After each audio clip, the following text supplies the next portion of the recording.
I have a really cool pen to show you guys today, and that is the Moonman, or as the export brand is known, the Mahjong. It's the P136. And this pen is a clone of the Montblanc 146. More on that later.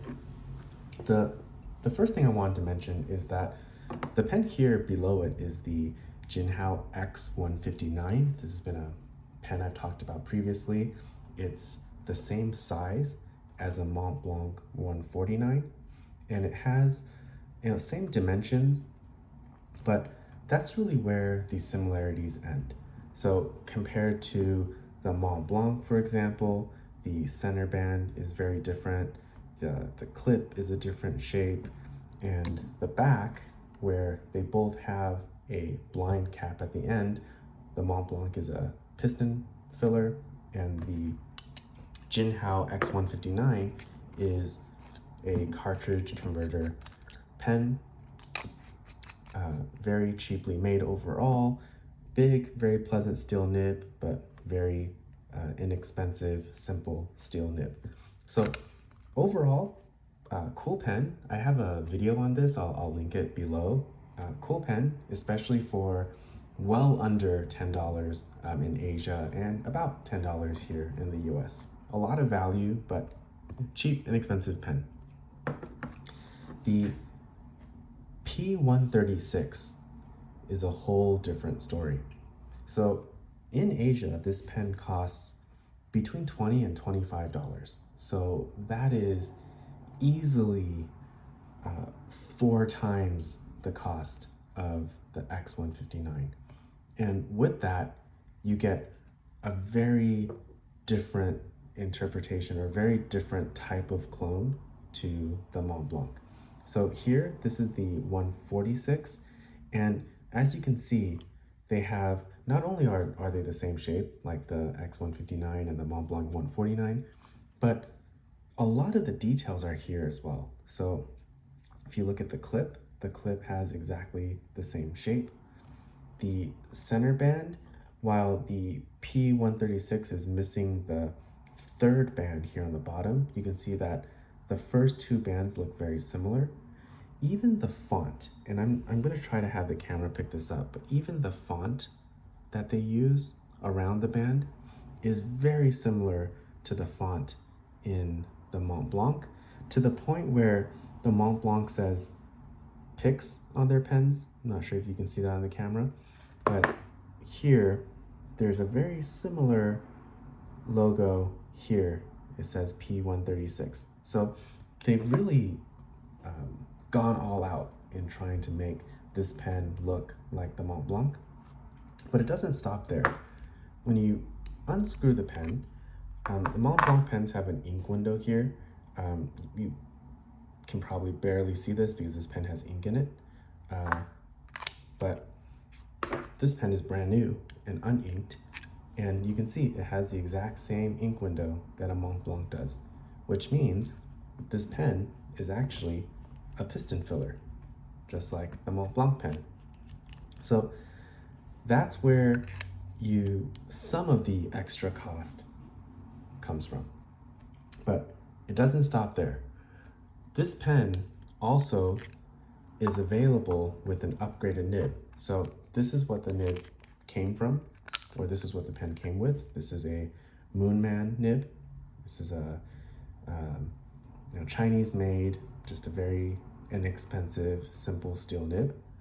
For an extra $20 or so, you can upgrade to a number 6 Jowo nib, which fits right in.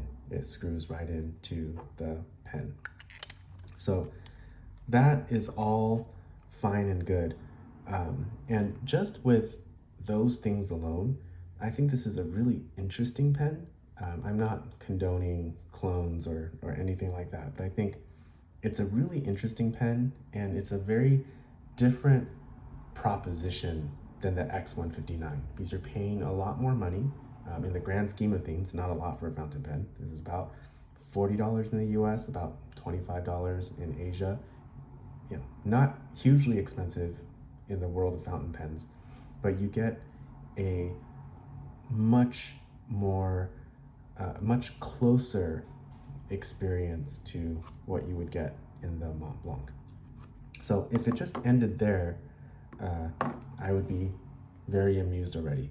But you do get one more thing with your $25 in Asia, and that is this. What is this?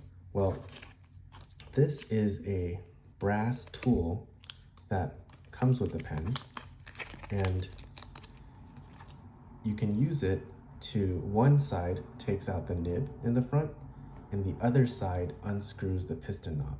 So how this works is, you unscrew this pen. If you unscrew the piston knob here, and you insert the tool this way, hard to do on camera, and then you twist, you can actually disassemble the piston mechanism from the pen to clean it. And why am I really excited about this particular feature? I don't really care about disassembling this pen, but it turns out that tool will work for the Montblanc 146 as well.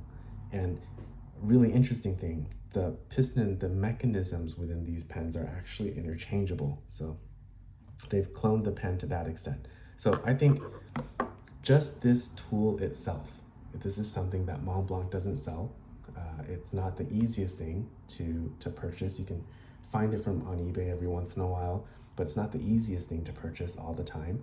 But the fact that this tool comes with a $25 pen is really, really cool. So that's why I think the P136 is such an interesting offering in the market. But that's a bit about what the pen is. Let's actually see what this thing is like to write with. Like I mentioned, this pen is actually brand new. This one does have the upgraded Jowo number 6 nib, but let's see what it's like to write with. Oh, one thing I do want to mention, the one thing that this pen doesn't do particularly well is it doesn't post. I'm not sure if that's like a manufacturing defect with this particular pen. The 146 does post, so that is one difference. And other differences, the 146 is obviously it's a very well made pen, very nice materials, 14 karat gold nib, all this stuff that the Moonman is not. But again, for $25, this is a really interesting pen. I think it's quite fascinating what they've done here. And I think it's really interesting. I've enjoyed just having this around and playing around with it. And if for nothing else, then learning how to disassemble the piston mechanism and service the Montblanc without shipping it back to Montblanc and paying whatever service costs are for the pen, that's worth it in my mind for the $25 in itself.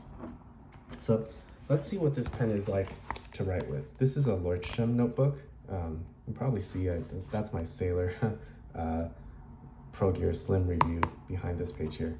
But let's see what this pen is like to write with. I haven't inked this before, so let's just,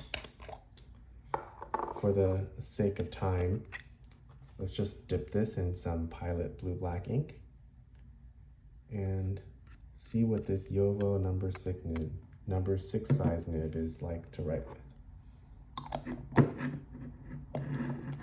So obviously I'm not expecting writing experience like the $600 Montblanc 146, but let's see what this is like. Or this is the export brand, this is the P136, and this is a Jowo number 6 medium.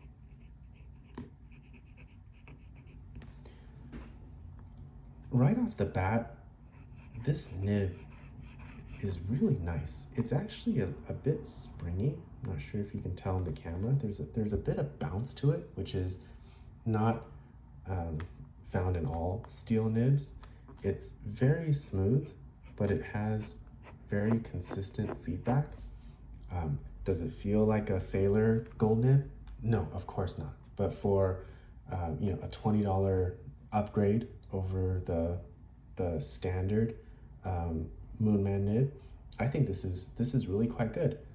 And this is Pilot Blue Black. So I am going to compare the riding experience to the 146.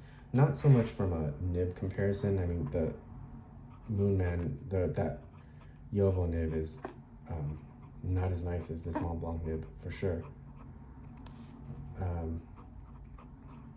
But I do want to compare the riding experience to see the balance of the pen. And quite honestly, the pens feel very similar.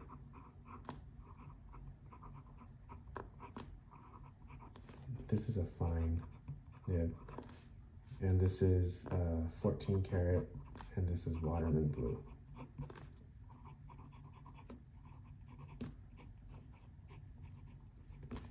So it's not a fair comparison to compare the nibs. The Montblanc nib is much nicer, much more sophisticated. It's got softness, it's smooth, it's got better feedback, all of that, of course. But in terms of the writing experience, in terms of how the pen feels in hand, you're really not giving up much between these pens.